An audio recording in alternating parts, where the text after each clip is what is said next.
네, 오늘 말씀 보겠습니다. 오늘 말씀은 신명기 30장 19절부터 20절 말씀 되겠습니다. 신명기 30장 19절부터 20절 말씀.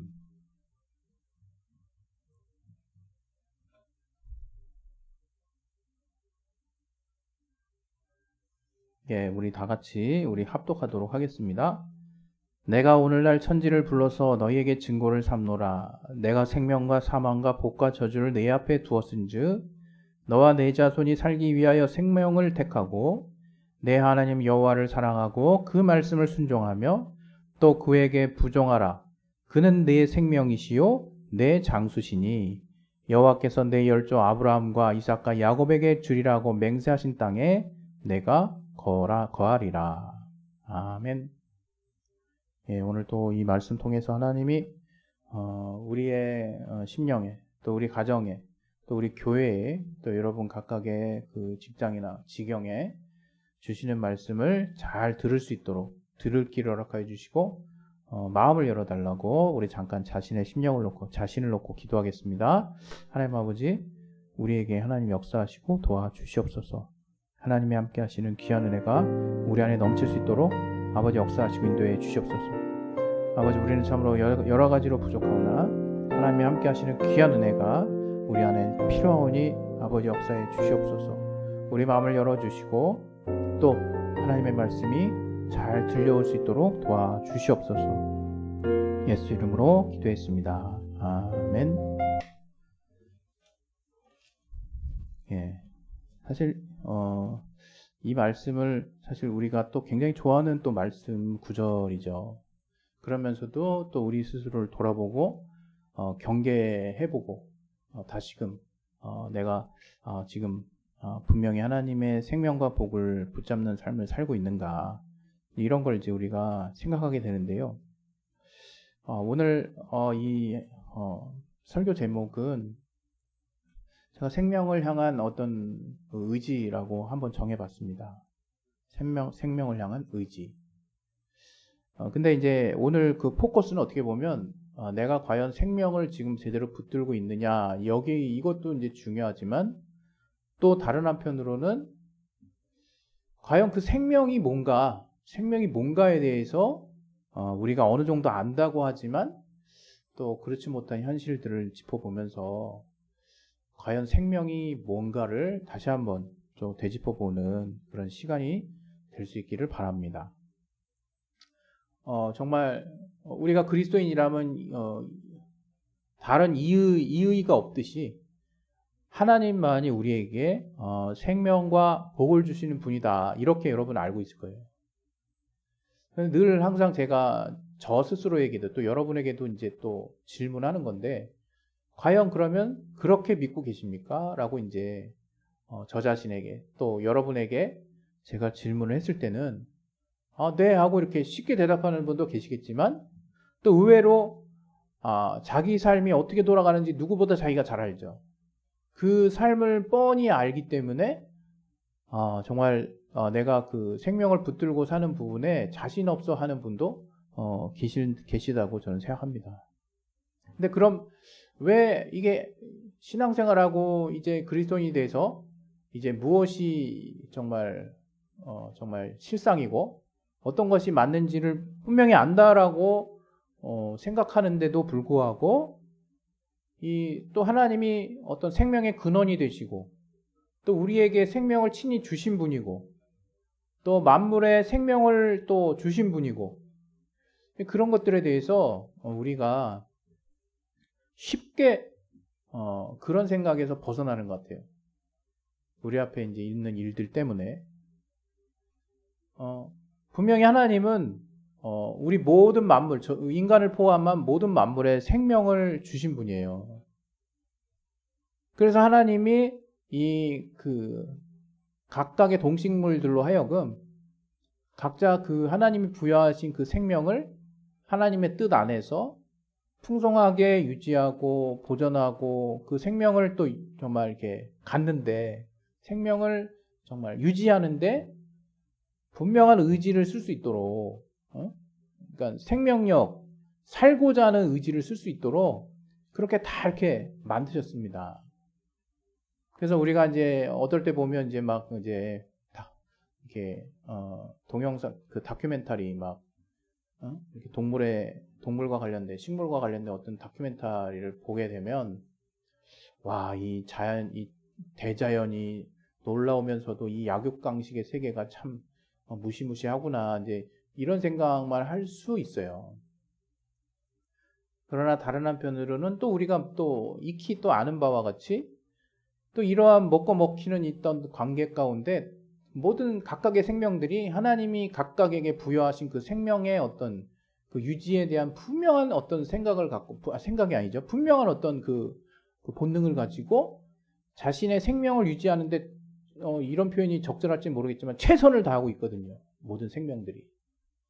그런 가운데 어떤 그 먹고 먹히는 먹이사슬의 어떤 관계들이 유지가 되면서 이게 전 지구적으로 어떤 글로벌한 환경 생태적인 차원에서 보게 되면 이게 이 모든 생명체가 조화롭게 유기적으로 이렇게 살아갈 수 있는 그런 어떤 환경이 조성이 되는 거죠.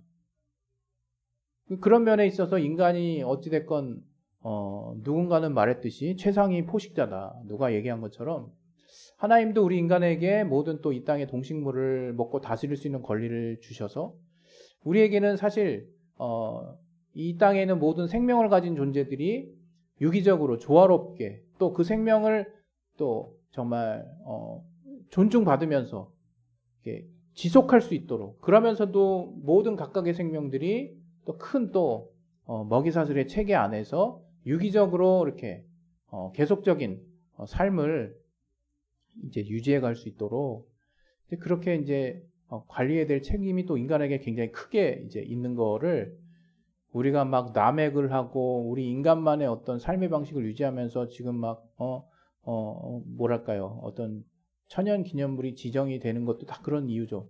그러니까 옛날에 있었던 동식물들이 정말 엄청나게 많이 사라졌다 그러죠. 그게 이제 남획 마구 그냥 해치고 남획하고 잡고 죽이고 막 이런 이제 행동들 때문에 생긴 거죠.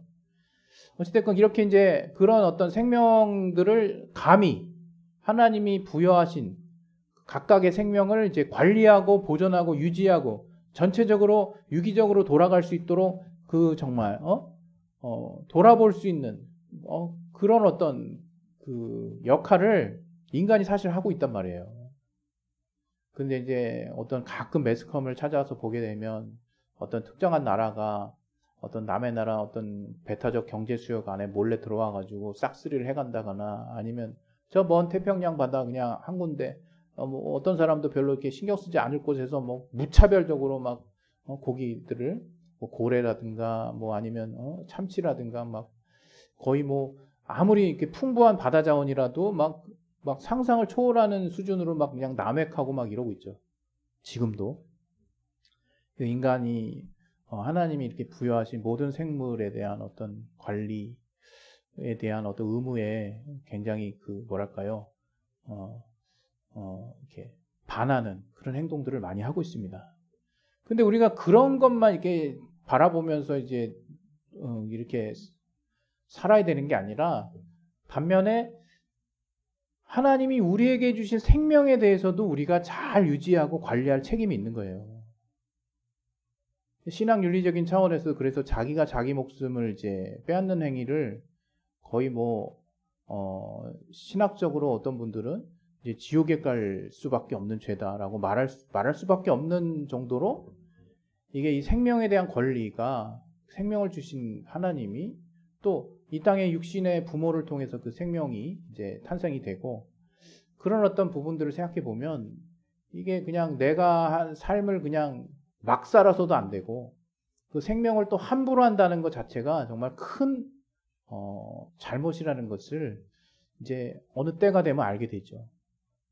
그러나 우리는 이제 이것처럼 이제 우리 눈에 보이는 이제 목숨 그 어떤 생명에 대한 부분에 대해서 나름대로 생명 윤리를 갖고 있고 어떤 우리 인류가 그런 어떤 생명에 대한 그 윤리와 철학을 갖고 있습니다.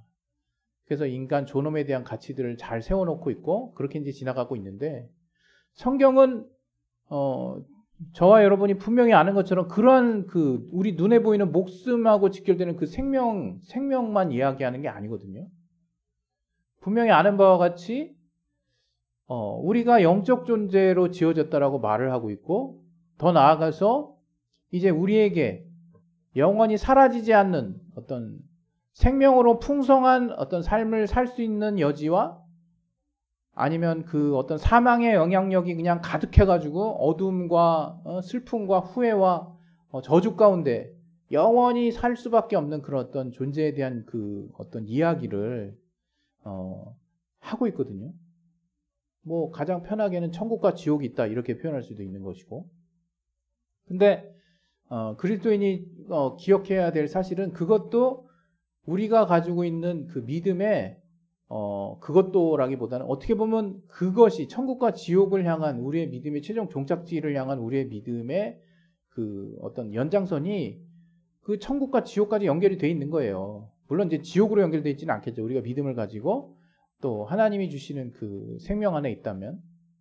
근데 우리가 모든 만물을 다스릴 수 있는 권리도 주시고 그들의 생명에 대한 어떤 그 권리를 막 좌지우지할 정도로 남해갈 뿐만 아니라 더 나아가서 우리 자신의 생명에 대한 부분도 마음대로 한다 이거. 마음대로 자기 마음대로 생각한다 이거죠.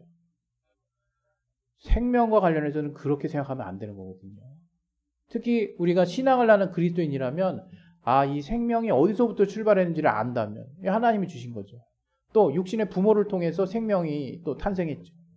또 더 나아가서 이 생명의 더 근본적인, 우리가 생명과 관련한 더 근본적인 문제를 다뤄봐야 되면 영적인 부분까지 들어간다 이게. 우리가 영적 실존이라는 것을 알게 되고, 나라고 하는 자아가 이 육체를 떠날 때 이 영적 존재인 이 영혼이 여전히 이 땅 가운데 어느 곳에 또 이게 머물러 있다가, 우리는 이제 낙원이라고 그러기도 하는데, 예수를 믿다가 죽은 자들이 가는 곳으로, 그 낙원에 있다가 하나님이 이 공중에 이 우주에 다시금 들어오실 때 이제 낙원에서 잠자던 자들이 호련히 신령한 몸을 입고 하나님을 만난다라고 표현하고 있잖아요. 그때 그 신령한 몸은 영적인 실존이라 이거예요. 영적인 실존, 썩지 않는. 이제 땅에 가면 이제 모든 그 우리 인간도 이 땅에 이제 흙으로 지어졌기 때문에 육체만큼은 이제 일정 기간이 경과하면 이제 썩어서 부패해가지고 이제 다 이제 본래 물질로 돌아가죠. 그런 것처럼 이제 유기물로 분해됐다가 이제 무기물로 다 이렇게 공중으로 분해되는 그런 어떤 육체를 가지고 있지만, 그렇다고 완전 소멸되는 게 아니라 이게 성경에 의하면 우리 존재가 소멸되지 않는다는 거예요. 우리 영혼이 있어서 그 영혼이 정말 책임져야 하는 이 땅의 삶의 어떤 모습을 따라서, 그 얘기를 굉장히 어떤 분들은 굉장히 크게 오해하시는 분도 있더라고요. 막 내가 뭔 잘못을 그렇게 크게 했길래 내가 책임져야 되냐. 이제 그런 그 방향을 가지고 말한 게 아니거든요. 쉽게 얘기하면 복음이라고 하는 것은 우리에게 완전 거저 주어지는 기회예요, 기회. 그리고 약간 좀 네거티브하게 표현하면 우리가 만약 이 땅에서 육신을 가졌을 때, 우리가 영원히 육신과 함께 있을 때 그 하나님의 그 복음의 그 약속을 우리가 붙잡지 못한다면, 그 이후의 삶에서 하나님이 이제 우리가 육체를 떠나 이제 영이 신령한 몸을 입고 하나님을 만나려고 할 때 그 증거를 찾을 수 없는 거예요, 사실은. 예수 피의 흔적이 보이지 않는 자들에 대해서 하나님이 어떻게 할 수가 없는 거죠. 그럼 뭐 그냥 막 나쁜 짓 온갖 다 하고 난 다음에 예수만 달랑 믿으면 구원받느냐? 저는 그것도 회의적입니다, 사실은. 물론 우리의 모든 행위가 완전히 죄 없는 수준으로 하나님을 만나는 건 아니에요. 그리고 결국 우리가 신앙생활 하다 보면 우리 육체의 수많은 허물 때문에 우리가 낙담할 때도 있고, 과연 믿음이라는 게 뭘까 이렇게 고민할 때도 분명히 있습니다. 그러나 그럼에도 불구하고 복음은 뭐라고 얘기하고 있냐면, 우리의 연약함과 상관없이 우리가 계속해서 이 땅에 육신을 가지고 삶을 사는 동안에 우리가 비록 실수한다 할지라도 하나님이 그 아들 예수를 통해서 이뤄놓으신 죄사함의 그 공로를 계속해서 내 마음속에 심지를 굳게 하고, 비록 실수한다 할지라도 돌이켜서 다시금 하나님을 붙잡는 그런 내 안에 그 믿음을 향한 의지가 있다면, 그 사람은 하나님의 자녀고 그 사람은 구원을 받는다는 거예요. 그러니까 이게 그 행위와 그 믿음의 어떤 그 조화를 사실은 굉장히 신앙생활 가운데 우리가 잘 돌아봐야 될 부분 중에 하나인데, 어찌됐건 분명한 것은 성경은 영적인 세계를 말하고 있고 그 이후의 삶을 말하고 있고, 또 그 이후에 부여되는 생명에 대해서 더 관심이 있는 것도 맞아요.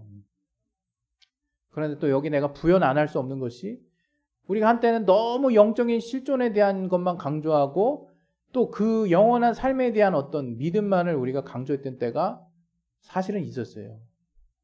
그러나 그렇게 되면 이제 부조화가 이루어집니다. 그럼 이 땅의 삶은 뭐냐 이거예요. 단지 그냥 거쳐가는 곳? 물론 성경에는 이 땅에서의 우리의 삶이 또 우리의 육신이 어떤 장막과 같다 그랬어요. 그래서 좀 더 온전하고 완전한 이제 집이 처소가 우리에게 마련되면 이것을 훌훌 털어버리고 간다라고 했습니다. 어떻게 보면 또 우리가 영원히 산다라는 개념 안에서 봤을 때 이 땅에서의 수명이 아무리 길어도 정말 평균적으로 8, 90이고 또 정말 실제적으로 120까지 수명이 된다 하도 거기까지 살 수 있는 사람이 많지는 않죠. 물론 과학이 발전해서 의학이 발전해서 이제 수명이 평균적으로 많이 올라간 건 사실입니다. 그러나 영원이라는 개념으로 우리가 영원히 살 수 있는 존재라는 것을 깨닫고 그러한 어떤 개념 안에서 우리의 삶의 기간들을 적용해 봤을 때는 굉장히 초라할 수 있다 이거예요. 그러나 그 초라하다는 그 의미가 무시해도 된다를 말하는 것은 아니라는 거예요. 또 영적인 삶이 더 우리의 본질이라고 해서 이 육체를 가지고 있어 영원히 육체를 가지고 있을 때 이 땅에서의 삶이 아무것도 아닌 것도 아니고 중요하지 않은 것도 아니라 이거예요. 그러나 분명히 우리가 그리스도인이라면 우리가 영적인 존재로서의 삶이 있다는 것을 알아야 된다는 거고 또 생명이 과연 어디에 있는가 하는 것에 대한 분명한 정체성이 우리 안에 있어야 된다는 거죠. 그 앞서서 제가 말씀드렸지만 우리가 이제 우리 앞에 있는 우리가 모든 동식물들을 그들의 생명, 그들의 목숨을 좌지우지하는 권력을 가진 자처럼 막 이렇게 살고 있거든요. 어떨 때는 인류가. 그러면 이제 다 공멸하는 거예요, 사실은. 환경이 열악해져 가지고.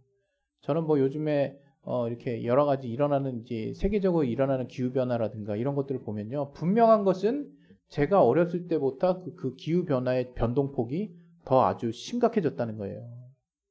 제가 중학교 때인가요? 정말 어렸을 때 남극인가 북극인가 거기에 구멍이 뚫렸다는 거예요. 지금 그 오존층이 파괴가 돼서 엄청 걱정했거든요. 제가 왜냐면 거기 파괴되면 거기로 그냥 자외선이 바로 내리쬐진다는 거예요. 그러면 뭐 암 발생률도 높아지고 그리고 뭐 그걸로 인해서 뭐 이렇게 남극의 어떤 빙하가 녹으면 이제 나중에 지구 멸망을 초래할 수 있고 지구 전체의 수위가 평균 한 2, 3m씩 올라가면 멸망한다느니 이런 사실은 미래 예측을 했던 그 환경 학자들이 있었거든요.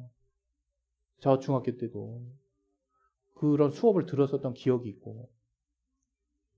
근데 지금 그때를 생각하면 지금 진짜 30여 년이 더 지난 일인데 그 어떤 굉장히 좀 더디게 이루어지는 것처럼 보여요. 근데요, 이제 매스컴을 보면 아예 남극인가? 이제 정확하지 않네.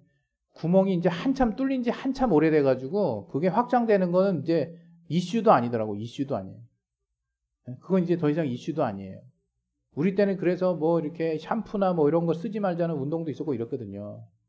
근데 사실은 그거보다 더 큰 영향력을 제공하는 어떤 보이지 않는 어떤 경제 논리에 의해서 어떤 나라의 어떤 국가의 이익을 위해서 더 많이 환경을 파괴하는 요소들이 분명히 있긴 있는데 어찌됐건 이제 그런 어떤 인간이 주도적으로 뭔가 하는 일들로 인해서 이 지구 생태계에 큰 변화가 있고 생명력이 단축되는 일들을 우리가 할 수 있다는 거죠. 근데 그런 생명에 대한 어떤 중대한 책임을 지고 있는데 이제 우리 자신에 대한 생명에 대한 책임은 달랑 어떤 육체의 생명에 대한 부분만 생각한다는 거예요. 얼마나 좀 어리석은지 몰라요.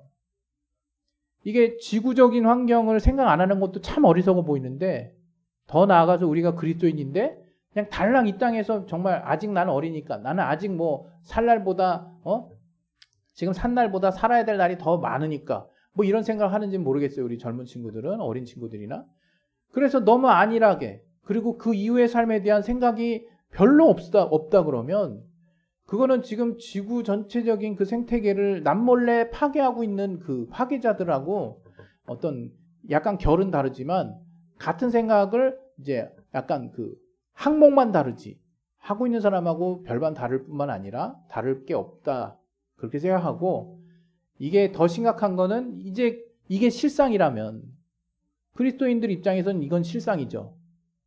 그리고 그리스도인이건 아니건 사실 이 땅에 이제 보이는 세상에 이제 마지막 날은 있다고 성경은 말하고 있어요. 꼭 이제 끝난다라는 부정적인 생각을 가지고 살라는 게 아니라 우리가 알 건 알아야 된다는 거죠. 그리고 마음의 준비를 항상 뭐랄까요? 건강하게 가져야 된다는 의미는 우리가 그리스도인으로서 언제 하나님이 오실지 몰라요. 그렇다고 항상 뭔가 이렇게 불안한 마음으로 살라는 게 아니라 이 땅도 우리의 신앙의 연속이고 우리의 삶의 연속이고 생명의 연속이에요.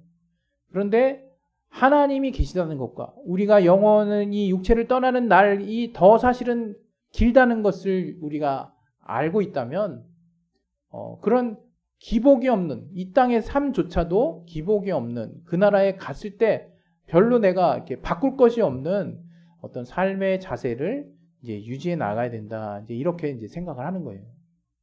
그건 다른 게 아니죠. 우리가 너무 잘 아는 거죠.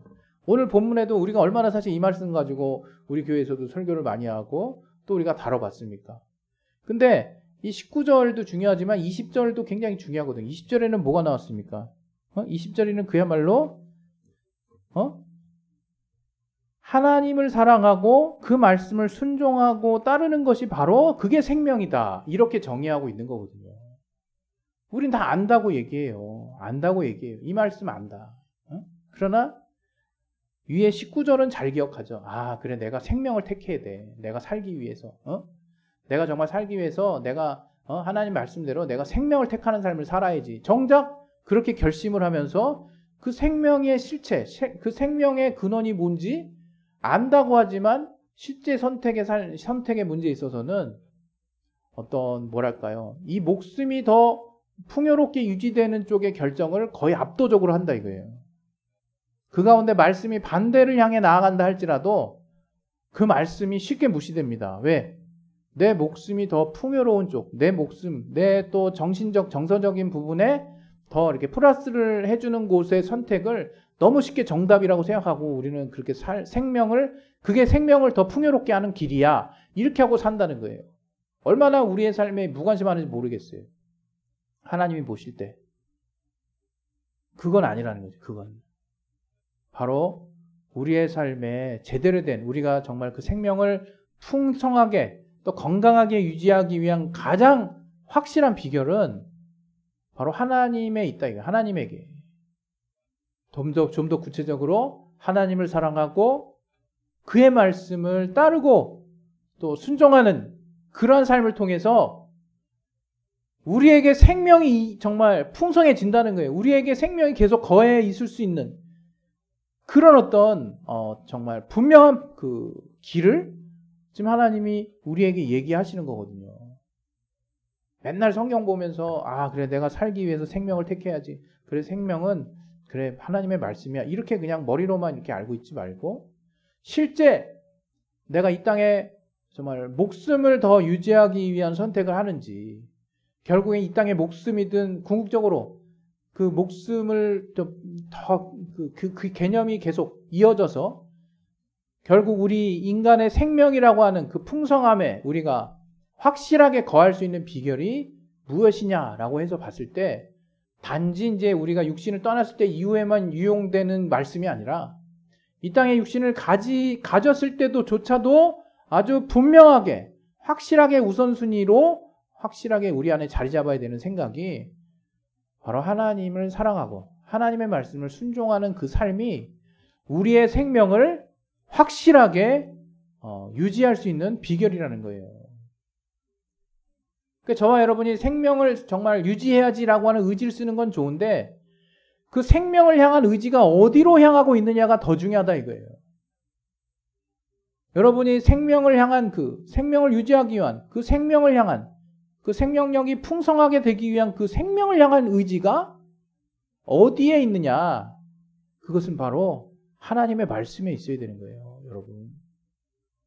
이제 여러분 이제 조금 이제 더 이제 살아보십시오. 이제 저는 이제 아직 남은 날이 얼마 남았는지 모르겠지만 한 이만큼 살아봤더니 제가 생명이 결여되는 선택을 생각보다 많이 하더라고요. 사실 이 선택을 하면 당장 문제는 이렇게 눈 감고 아웅하듯이 이렇게 커버링할 수 있어. 그러나 궁극적인 생명을 선택하는 결정은 아닌 거예요. 내가 뭔가 문제에 이렇게 뭔가 촉박함을 느끼게 되면 하나님이 말씀하시는 그 말씀에 따른 그 선택을 하고 그 말씀에 따른 어떤 삶의 방향을 결정하는 것이 아니라 그냥 당장 눈 가리고 아웅하듯이 뭔가 내 목숨을 급박하게 조여오는 듯한 이 갈증을 해결하는 쪽으로 뭔가 이렇게 선택을 할 때가 있는데 그게 생명을 택하는 쪽의 결정과 같으면 감사하죠. 그런데 살아보니까 오히려 하나님이 뭔가 이렇게 내 목숨줄을 뭔가 조여오는 것 같은 그 깝깝한 어떤 생명이 이렇게 죄송합니다.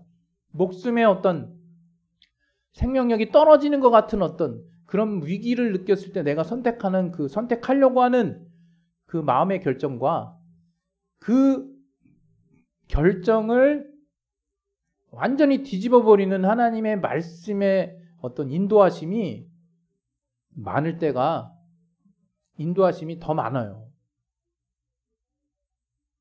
무슨 말인지 아시죠? 아마 그런 경우 많이 하셨을 거예요. 그래서 저는 오늘 이 시간에 우리가 가면 갈수록 우리가 신앙생활을 한다는 것에 대한 그 본질이 뭔지를 좀 기억했으면 좋겠어요. 그것은 다른 것이 아닙니다. 그냥 하나님의 말씀 안에 거하는 거예요. 하나님의 말씀을 따르는 거예요. 좀 더 구체적으로는 이제 우리가 복음 시대에 살고 있으니까 예수께서 하신 말씀대로 사는 거예요. 예수께서 보여주신 그 삶의 본대로 사는 거예요. 그것이 바로 뭐냐? 생명을 유지하는 비결이고 그것이 이 땅에서 내 목숨과 같은 어떤 경각에 달린 문제 또한 해결하는 근본적인 생명을 채워 넣을 수 있는 비결입니다. 우리가 그 이후에 어떤 영적인 삶을 사는 데 있어서 그 하나님의 말씀이 절대적이라고 하는 것을 설명할 필요는 없잖아요. 그러나 이 땅의 삶에서 자꾸 우리가 잘못된 선택을 하기 때문에 그러한 부분에 있어서 우리가 다시 한번 좀 돌아보자는 차원에서 제가 이 말씀을 다시 들고 나왔습니다. 오늘 이 시간에 이제 기도하겠습니다. 기도하실 때 정말로 여러분의 생명을 향한 의지가 이 땅의 어떤 여러 가지 여러분의 목숨줄을 뭔가 이렇게 좌지우지할 것 같은 어떤 부분을 해결하는 거에 정말 여러분의 여러분의 의지가 그냥 다만 거기에 딱 머물러 있습니까? 아니면 내가 이렇게 간다 할지라도 결국엔 내가 하나님의 말씀의 방향을 따르지 않으면 이 문제는 해결될 수 없다. 야곱이 정말 에서 형의 그 군대를 이렇게 마주했을 때 온다라고 하는 그 정말 소식을 접했을 때 얼마나 정말 이렇게 떨렸습니까? 형의 그 장자의 복을 이렇게 사실은 좀 비겁하게 취했잖아요. 어쨌든 그래서 저가 굉장히 실제적인 모습으로도 자기 목숨을 유지하려고 정말 이렇게 자기 수하에 속한 종들부터 먼저 보내잖아요. 그러다가 궁극에는 자기가 제일 아끼는 이제 여인까지 앞서 보내고 자기가 제일 마지막에 가죠. 얼마나 비겁해 보입니까 그게. 물론 이제 계속 좀 살려주세요 이렇게 사인을 보내는 거겠지. 근데 야곱도 알고 있었다 이거. 내가 이렇게 한들 내 목숨, 내 생명의 근원이 되시는 하나님께 내가 확실한 답을 듣지 못하면 하나님으로부터 내가 하나님과 정말 뭔가 문제 해결을 보지 않으면 이 생명은 의미 없다. 이 목숨은 의미 없다. 이 땅에서의 목숨은 의미 없다. 알고 있었죠. 그래서 야복 강가에서 정말 하나님의 사자와 씨름하였다 그래가지고 이스라엘이라는 이름을 받았잖아요. 우린 그런 이야기도 알고 있습니다. 우리의 생명이 궁극적으로 어디서 나오는지를 우리가 그리스도인이라면 확실히 알 수 있기를 예수 이름으로 축원드립니다. 우리 시간에 예수의 한 번씩 기도하겠습니다. 예수여 하나님 아버지, 우리의 생명이 과연 어디서 출발하는지를 우리가 분명히 알고 깨달을 수 있도록 도와주시옵소서. 아버지, 생명을 향한 그 의지가 정말 우리 영혼을 지으시고 또 우리에게 공적인 생명을 주시는 하나님께 가 있어야 한다는